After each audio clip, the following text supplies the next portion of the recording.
Meus irmãos e minhas irmãs, antes de começar o milê de hoje, quero fazer um convite para você. Eu e Vanúzia estamos convidando você a peregrinar conosco este ano, no mês de novembro. Depois vocês procurem ver com a obra de Maria. Nós iremos para fazer a peregrinação para Roma, Itália no caso, depois a Polônia, onde nós iremos lá conhecer o lugar aonde São João Paulo II nasceu. Iremos também conhecer Santa Faustina com o texto da misericórdia e no final iremos para Medjugorje. Estamos convidando, se você quiser, está em tempo no mês de novembro.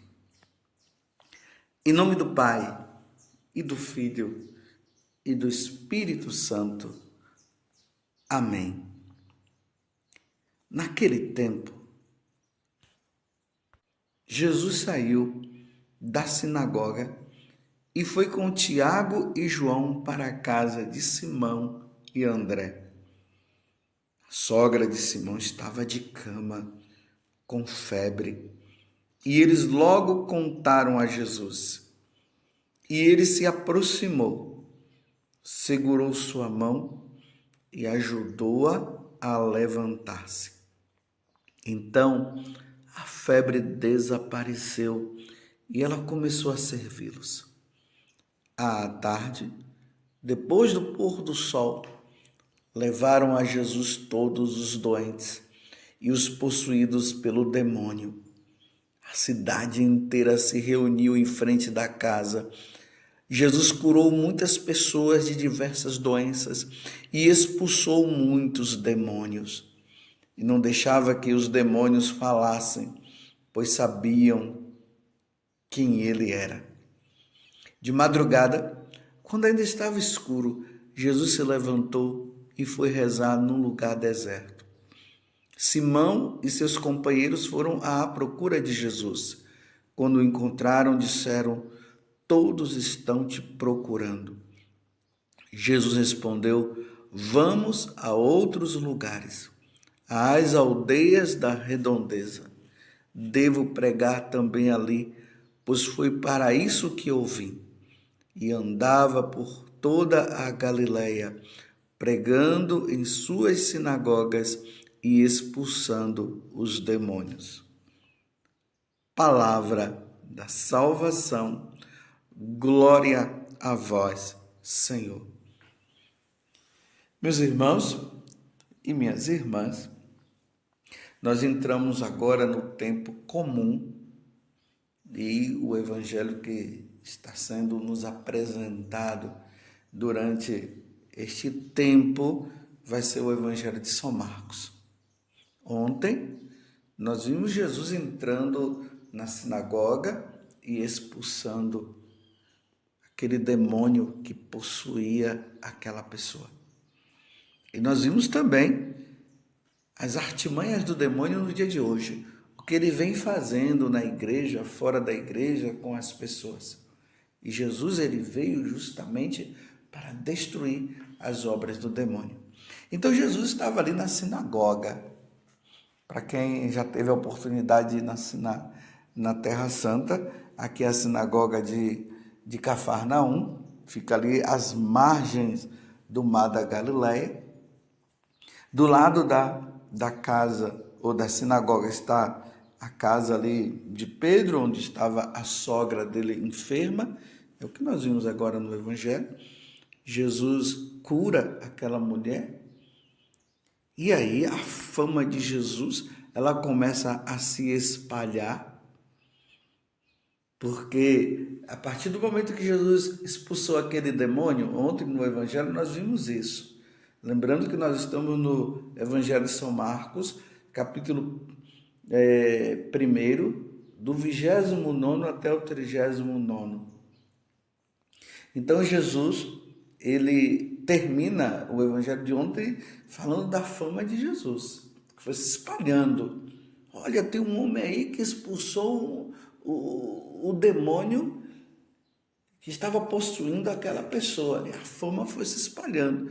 E aí, quando Jesus sai, que cura a sogra de Pedro, as pessoas começam também a levar outras pessoas. E vão levando, e Jesus vai expulsando os demônios e vai curando as pessoas, a fama dele vai se espalhando.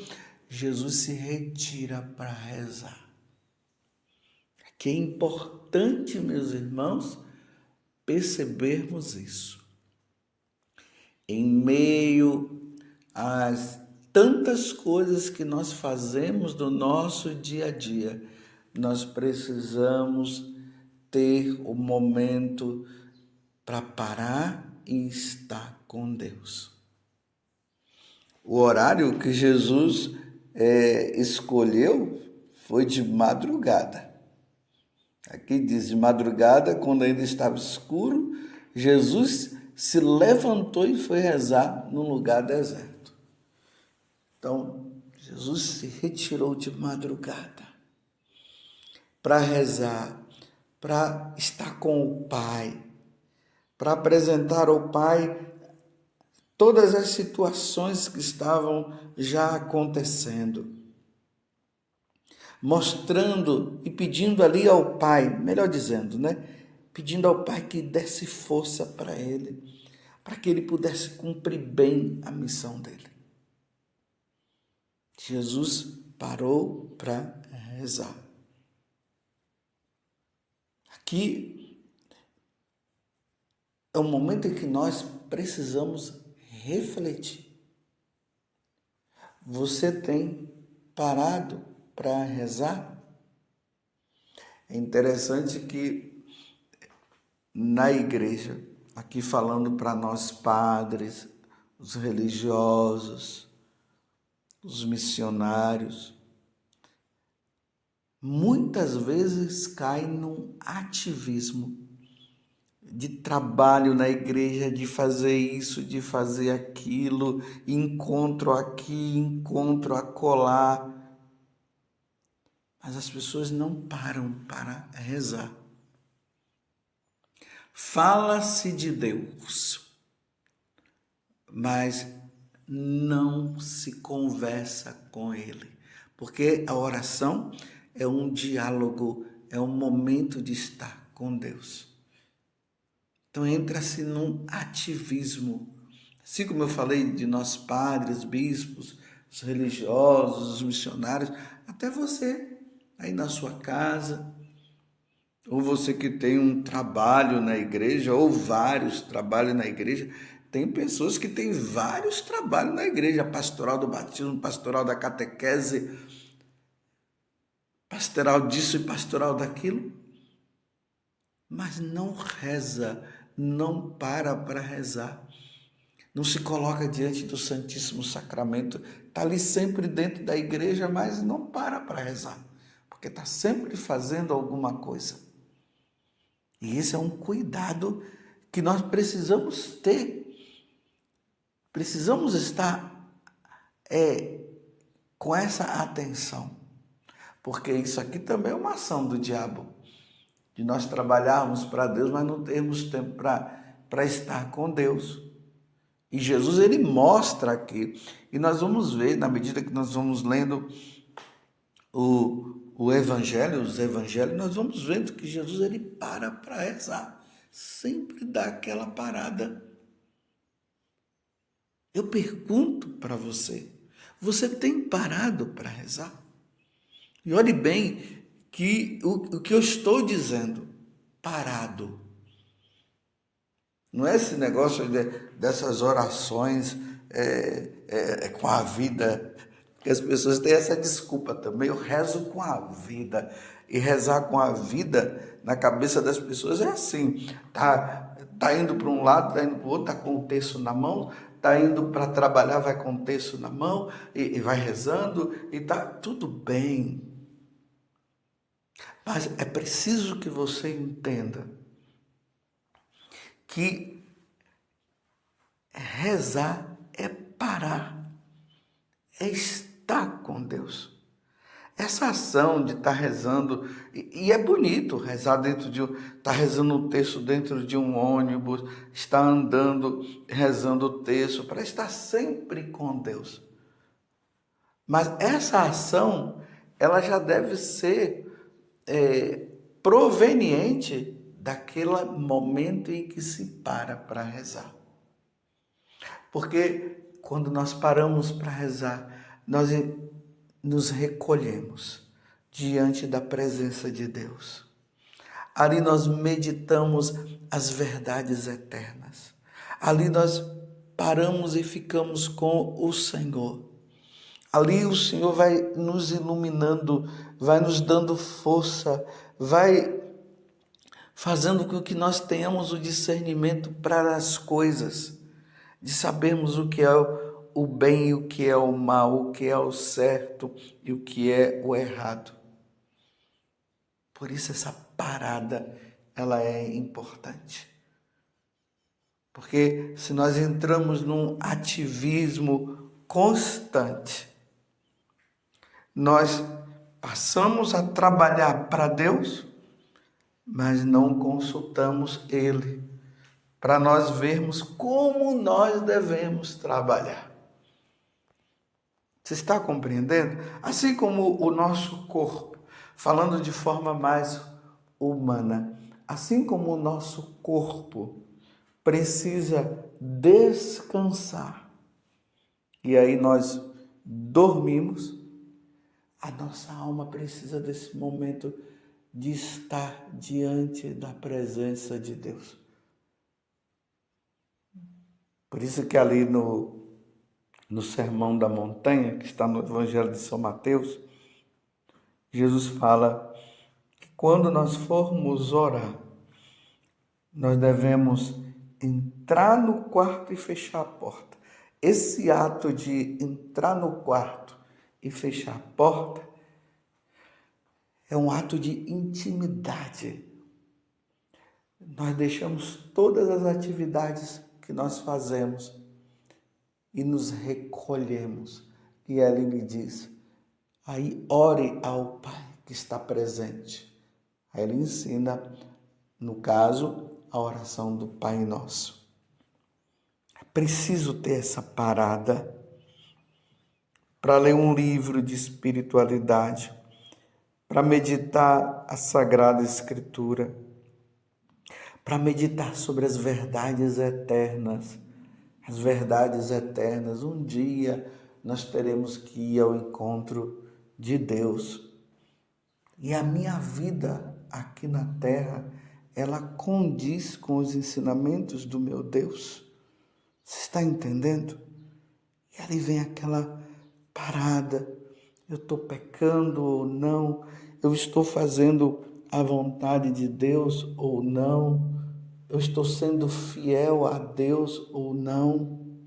Essa meditação, ela é necessária. Essa meditação, ela é importante. É nesta parada que isso acontece. E aí nós vamos crescendo na vida interior. Compreendeu? Você tem feito isso? Ou a sua vida com Deus, ela está nessa correria de fazer isso, de fazer aquilo, de preparar aquele encontro, aquela pregação que vai fazer, a organização ali da pastoral, daquelas coisas. Infelizmente tem muitos padres. E aqui um alerta para nós padres, que estão ali num ativismo na paróquia, e faz isso, e faz aquilo, e faz isso, e faz aquilo, e não tem tempo para rezar. A liturgia das horas é feita numa correria. E olhe lá quando se faz e se reza a liturgia das horas. Aquela correria, tudo corrido, porque tem que fazer isso e tem que fazer aquilo. Recentemente eu estava conversando com um padre, e eu dizia para ele, padre, o senhor precisa ter um momento para estar diante de Jesus e fazer adoração. É preciso ter adoração.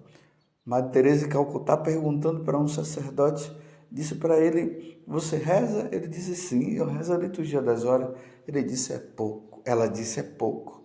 Você precisa rezar e parar. Você precisa estar diante do Santíssimo Sacramento.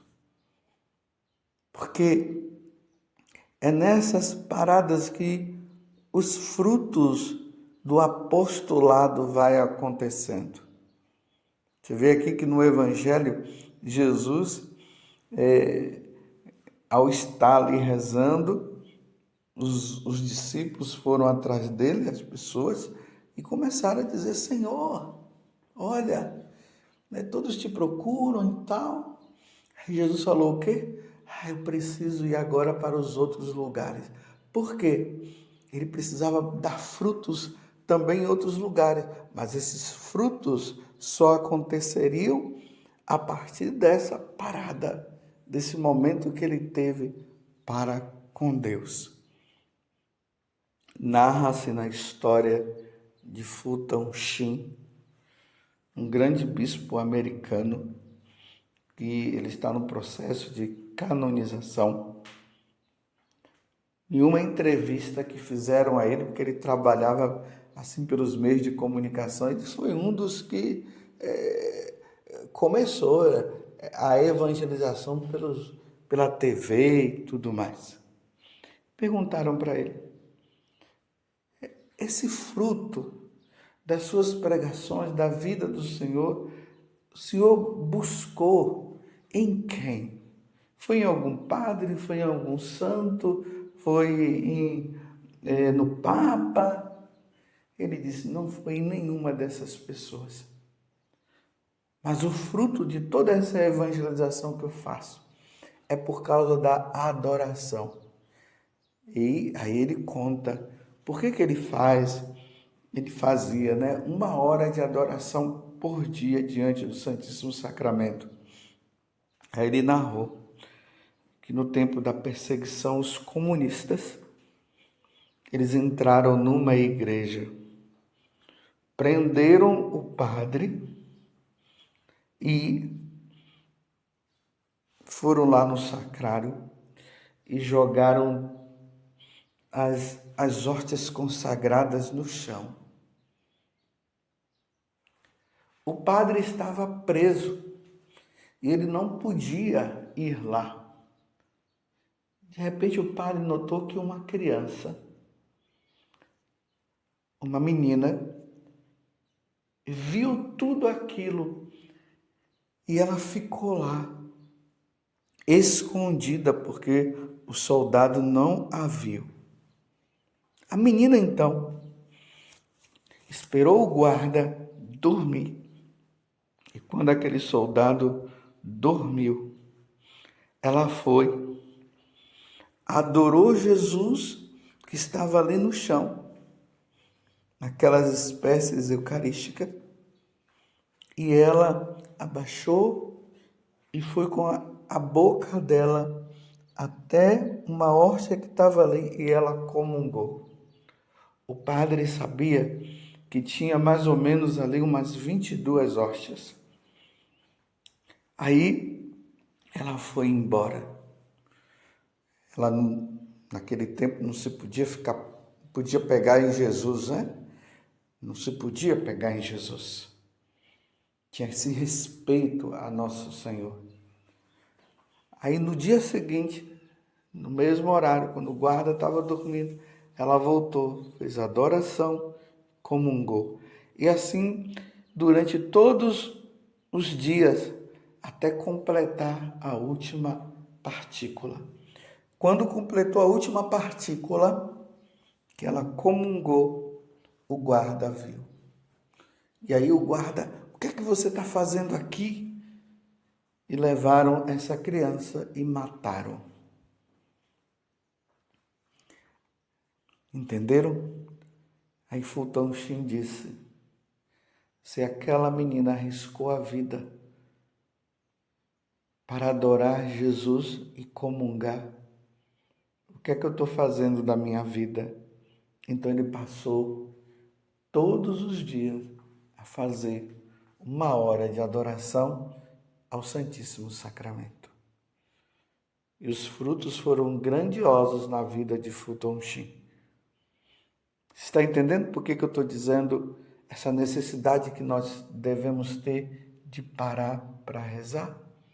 A importância da nossa vida de oração, a importância de se estar com o Senhor, não é somente para dar frutos de conversão na vida dos outros, mas é o fruto da intimidade com Deus que nós precisamos. E é necessário essa intimidade com o Senhor. Então façamos como Jesus. Procure o horário para você estar com Deus, para você permanecer com Ele, para você estar com Ele. Qual o horário que você vai ter? Aí depois você pode fazer todas as suas atividades. Esse convite é para nós padres, é para os bispos. Esse convite é para você, missionário, missionária, para o religioso, para a religiosa, para você que é dono de casa, dona de casa.